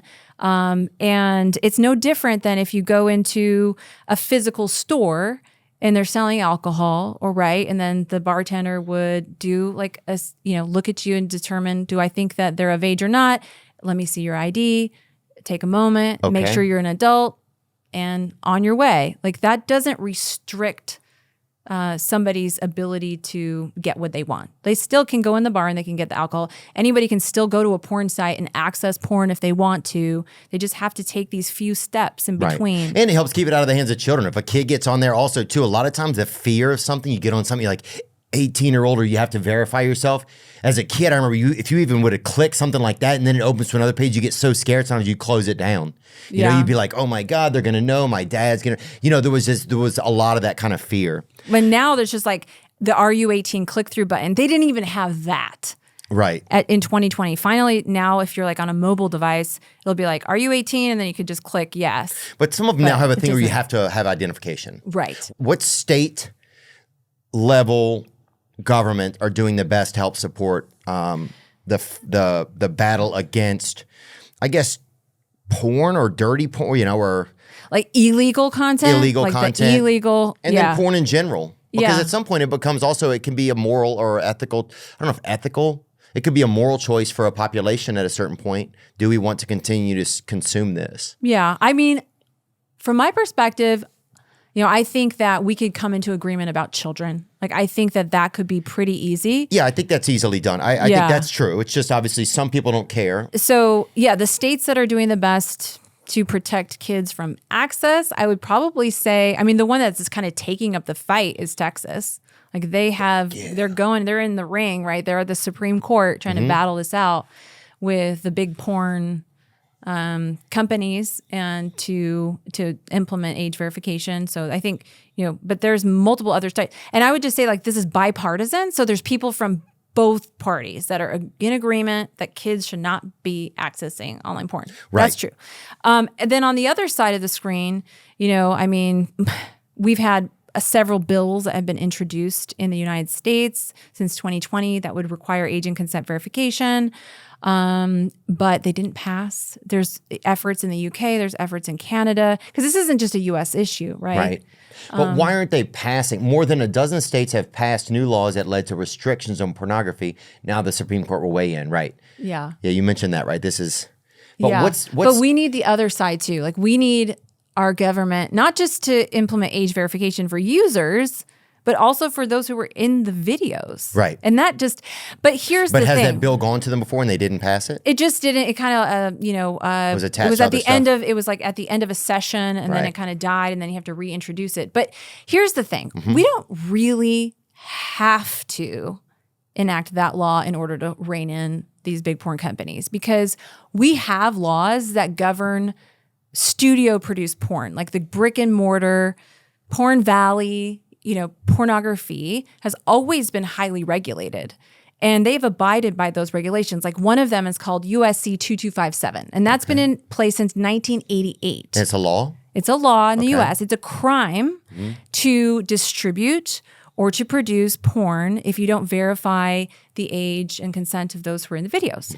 And that has been in place for decades, and it has been complied with. The only problem is in the internet age, when it became user-generated content, then these sites say, well, we get a pass because guess what? We're not the ones that are producing the porn. Right, we're just hosting it. We're just hosting it.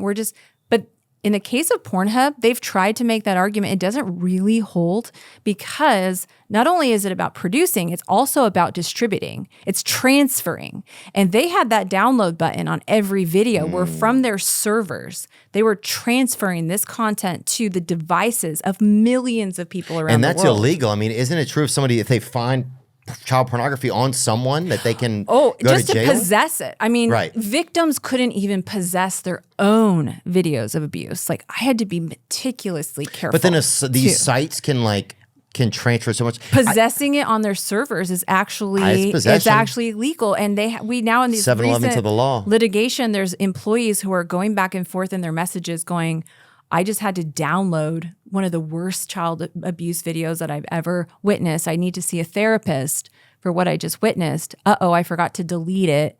I could go away for a long time for this." Like, these are the conversations that are turning up from Pornhub employees Wow. in discovery that they are doing this. So if you're concerned, right, if they're concerned at that level, Yeah. So there's laws, like we already have laws that can be implemented to, like, you can't distribute child pornography, USC 2257. It's just they have to be modernized and applied today Right. over the modern way that we distribute porn on the internet. it's funny. Sometimes it seems like our government is kind of like once something has come through and made all of its money and ruined so many lives, then they'll help with it. Yeah. That's why I'm always like, how complicit is our own government sometimes in a lot of these things? Because that's what it feels like. It's like, oh, after this wave has ruined the lives of 1 million people and made $500 million, then we'll shut it down. You know? But it's Well, like, that's why not I if am everybody's like, had their grift or their hand in it. yeah, that's why I'm really hopeful about the route of, strategic civil litigation, empowering survivors in that way to hold the financial institutions accountable. Right. Because I think that could go way faster. Which credit companies are still accepting payments for pornography None. websites? Oh, pornography websites. Well, all of them except American Express. Okay, so American Yeah. Express is the like, only. They've never been involved in online or like pornography. So at all, American but- Express is the only Yeah. credit card company Mm-hmm. that will not allow its information to be used on pornography websites. Yeah. Period. Okay. Yeah.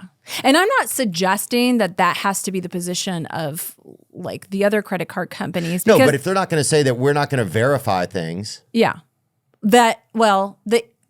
That's the easy route here is for them to just say, like we have anti-money laundering policy, we have this anti-exploitation policy, and you have to verify age and consent if you want to do business with Visa. That's it. Like, and that'll take place instantly and globally. Like it'll apply everywhere. Right. So what could we say then to the companies? Like if we were to put out a clip, it's like, hey, this is what right now credit card companies are allowing transactions on pornography that websites are not verifying the age and consent. that are not verifying the age and consent of Every individual in every single video. every individual in every single video. And they need to stop that. And they need to stop that right Yeah. now. The only one who doesn't do it is American Express. Right. Because they just have like this blanket policy against Because they have all a of it. blanket policy.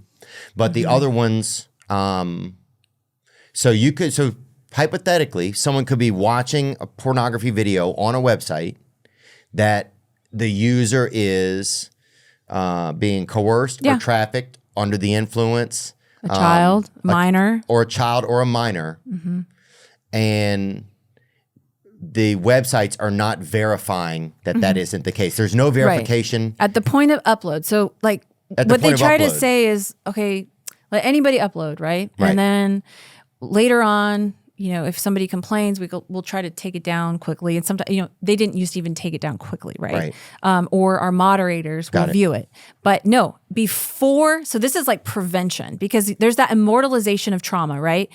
1 hour is too long on a site that's getting 170 million views per day. Yeah. You know, and even if they can't download, you can screen record. Got like it. you can. Right. So like any minute is too long. We have to stop it before it gets uploaded. And the only way to do that is to age and consent verify before it's uploaded. And they, because of the technology that we have, like they can do that at scale. Like they can do that on a Right. They could massive. do it. But they don't because. But they don't because Costs money. friction. Because when you introduce friction to uploading, you get less uploading, right? You Right. get less people who Totally. will do it. And so that goes against the whole big porn, free porn business model because they need massive amounts of content. Right. So anything that you would do that would diminish the amount of content on these sites, they don't want to do. Got it. They have to be forced to do it. And actually, as of September of 2024, Pornhub, after being criminally charged, right, and have this monitor over their site, they're finally saying that we're going to start verifying the age and consent of those who are in the videos as of September of 2024. However, they still have millions of videos that were uploaded prior That to they that don't know. time. That we- they don't know. That they don't know. Yeah. And Visa and MasterCard or those companies are still accepting payments on those sites. Well, no, not on Pornhub. Oh, not on Pornhub. Not on Pornhub or any of the MindGeek, ILO owned tube sites. Okay. They will not. So they're on those, they're not. So they are done. Yeah. And that's for the consent of the people in the videos too? Yes. So Okay. they need to verify age and consent of those. But what I'm saying is Pornhub currently accepting Visa and MasterCard payments at all? No. Okay. They can't. They would like to, but they can't. They can't. Yeah. No. They've been Okay. cut off from that. But Pornhub is still not, as of September 2024, they said they were going to start verifying the Age and age consent of consent of those of uploaded individuals. from then on, Yes. but not prior. We Right. don't know yet. Or No, they for haven't gone sure through it. they're not. For sure they they're not. haven't deleted the content that was uploaded prior to that, where it's only the uploader Mm-hmm. that was verified, right? And it's not just like Rocky Shea Franklin. I mean, there's multiple other victims who are currently suing Pornhub because they had verified uploaders uploading their trafficking, Got it. their rape and abuse. Got it. So that's so that's the lay of the land. That's the solution.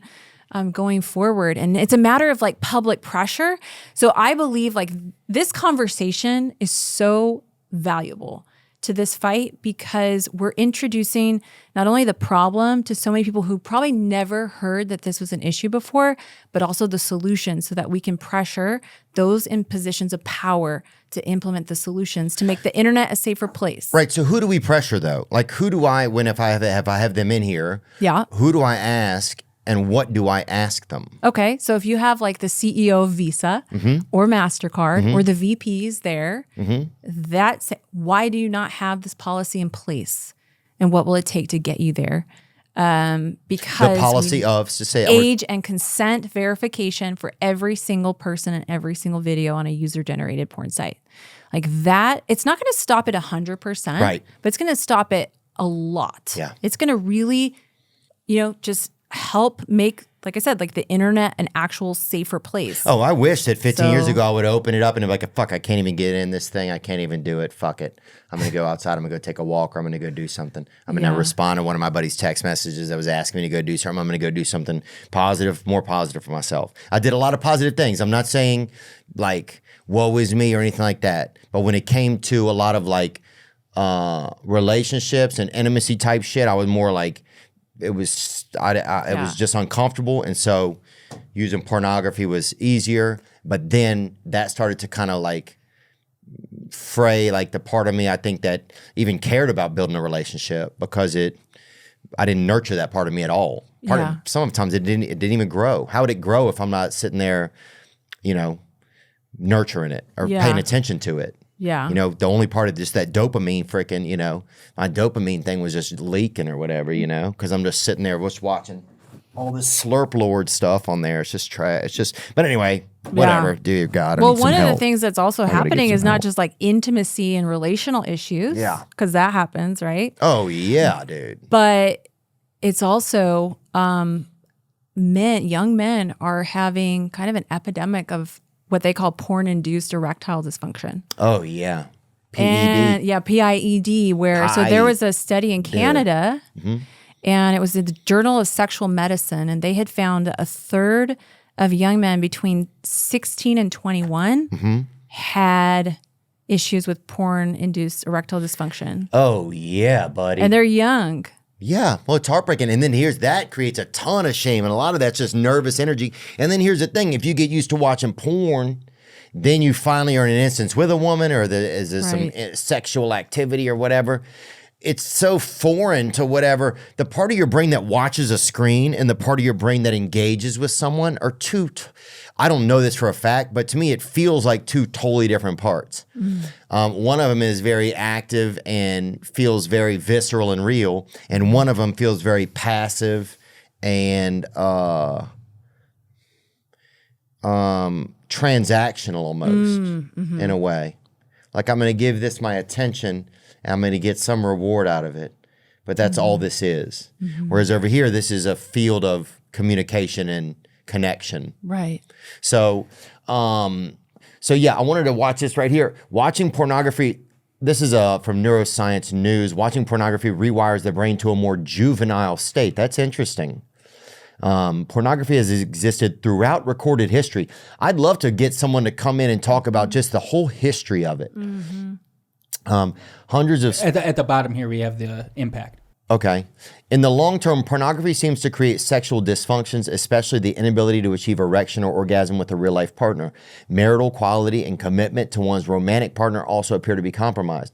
To try to explain these effects, some scientists have drawn parallels between porn consumption and substance abuse.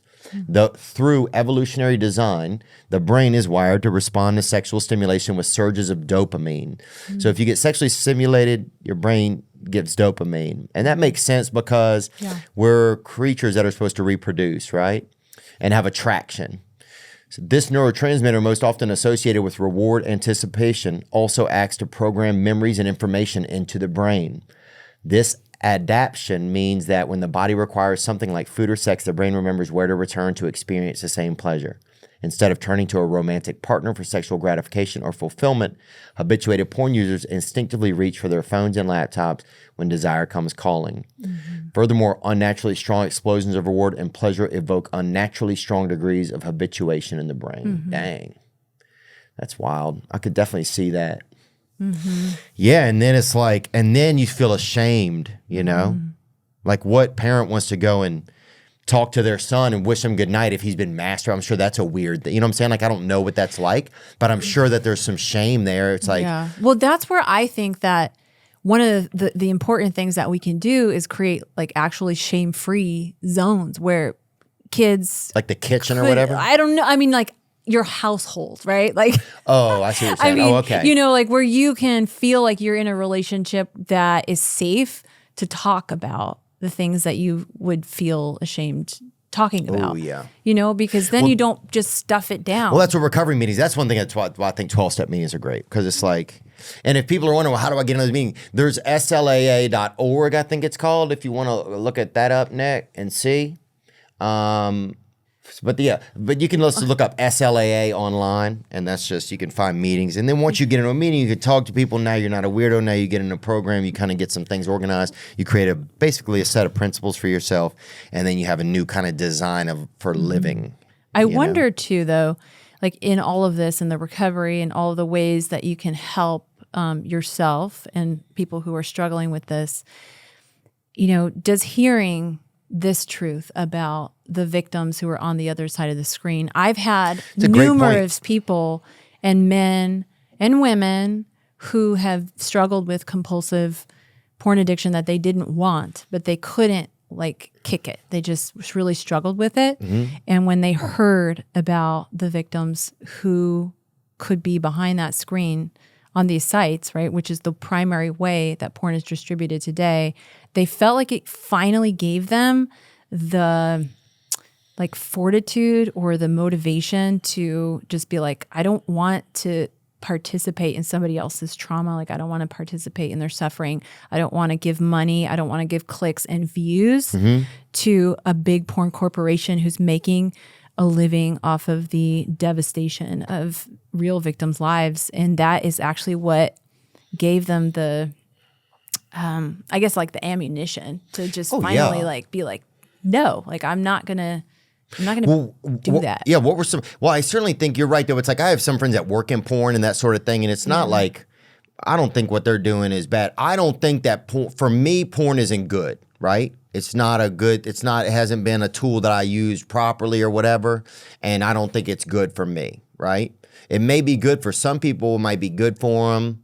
But I'm not damning the people that work in it or anything like that. It's and a neither big am I. business. I mean, I'm like to each his own. For sure. But the kids should be able to access it. I don't think it's good. No, I think kids is where you draw the line. I think because it's really they alarming. can't choose. Like they need to be able to get to adulthood before they decide, where they can make that decision. And also it's that prefrontal cortex of the brain where it's like that decision-making center of the brain. It's not even developed. So they can't reason. Perverted. Like, is this going to be good for me? Or do I want to do this? Or what are the consequences of me? You know, and they just don't have that yet. And so like they definitely need to be protected. But once you're an adult, you know, you can make decisions. Like you should have the freedom to make whatever decisions you want. And I take the position of like, what, you know, if it's consenting adult, like that's their business, right? And I agree. But they'd also be, we also have this, like, imagine if you opened your door and there was just a bunch of porn there. That's really what it's like. It's like, you know, I mean, the internet's just our front porch now. It's like, so you open your door and everything is there. Everything is there. And so if you as a parent or as a country kind of can't decide maybe what should and shouldn't be there, sort of, and at a certain point you see enough proof, well, 90% of this much percentage of people maybe get addicted to this. It ruins this many marriages, hypothetically. Like at a certain point, you might think this isn't for our society. This just doesn't help society that much overall. I'm not saying that. I don't know if that's true, but at least we can all, I mean, everybody can agree that like step one, let's just keep kids away from accessing it. And then, you know, because they will get that compulsive porn use when they no doubt young. about that. I think we get it. Yeah. Lala, I think that's, I think there's no doubt about it. It would be hard to listen to anyone's argument against that. Well, they're not arguing that kids shouldn't watch porn, but they're arguing against the ways that we can prevent them from doing it. Which is kind of the same thing, isn't it? I mean, it's just a different, I guess it's a different way to say it, but yeah. And who are the people that are arguing against it? The people who profit from it, right? Which is the big porn industry. That's crazy. If you had a politician sitting in front of you, you know, I think probably you could just ask them, look, we need to introduce preventative laws to help keep victims from being abused on these sites across the internet. And that is, again, age and consent verification for every individual. And I don't think there would be resistance to that. Like, I don't even think that the porn industry itself has a real legitimate way to resist that, or they would, because they have been complying with USC 2257 for so long, like since 1988. Right. That standard has been like brick and mortar studio porn. Right, they've been doing it. So the internet just hasn't. Yeah, so it's just evolving with the internet, and so And we the just government's need, always behind the times. yeah. So they just need to get up with the times. It's the gap in between when the government is behind the times and when people get hurt. Right. Oh, yeah. Yeah. Just like this recurring, Yeah. it's this recurring market that continues to happen. Just the gravity is different. The source of the gravity is different. We certainly appreciate your work and appreciate you coming through here to share about this journey and what it's like to take on something like Pornhub. Well, thank you for shining a light on this. Thank you for caring about it.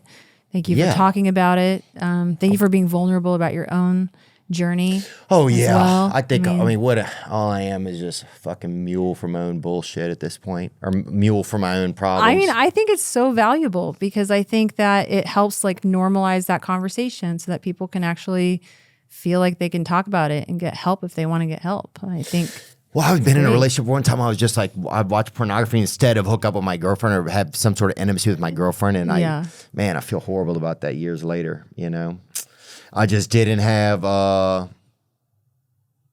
didn't know how to do it there. I just was kind of, I don't know. I think I didn't want to talk to her about stuff. And so it was easier to do that than like engage with her and, but it just all comes at a cost. At the time, I didn't think that it was, I don't know what I thought. I don't think I was thinking. I think I was like, oh, this is the easy way. And I wasn't kind of brave enough to take the tougher route of like, let's lay here and talk and see what's going on and then maybe build up some intimacy. But even to just recognize that is like so awesome. I was outsourcing a lot of my intimacy, just to this screen that didn't care about me really. Yeah. And then to potentially the people on the other side of the screen, you're saying they don't even know, it's like, it's a really pretty twisted, both sides. If like there's somebody who's masturbating to a video of something that the person didn't want to be in it, right? They're being exploited.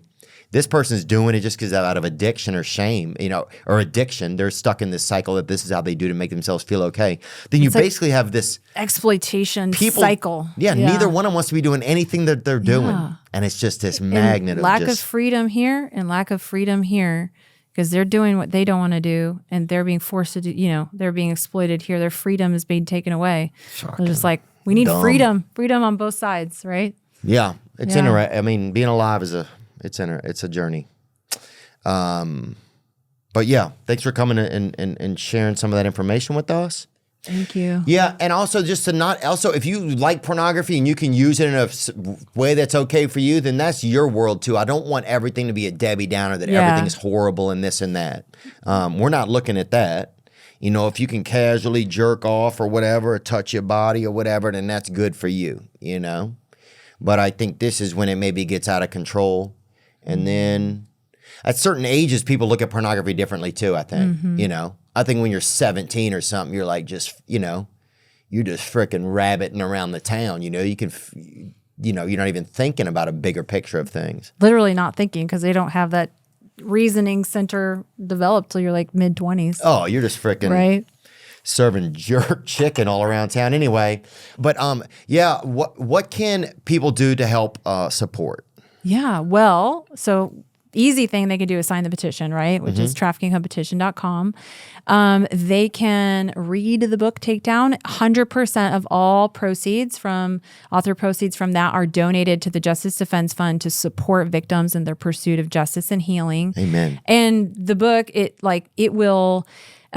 written in first person present tense where you go on a journey of discovery with me, where you go from that night I described in early 2020 all the way through this fight. You meet the victims, you meet the whistleblowers, you go through this day to day with me. And so at the end of it, you really would feel like you are immersed in it. You understand it really deeply at like a heart level. That was my goal for writing that book, was that it wouldn't just be like information that people get, but they would go on this journey and they would come out of it feeling inspired and activated to take action.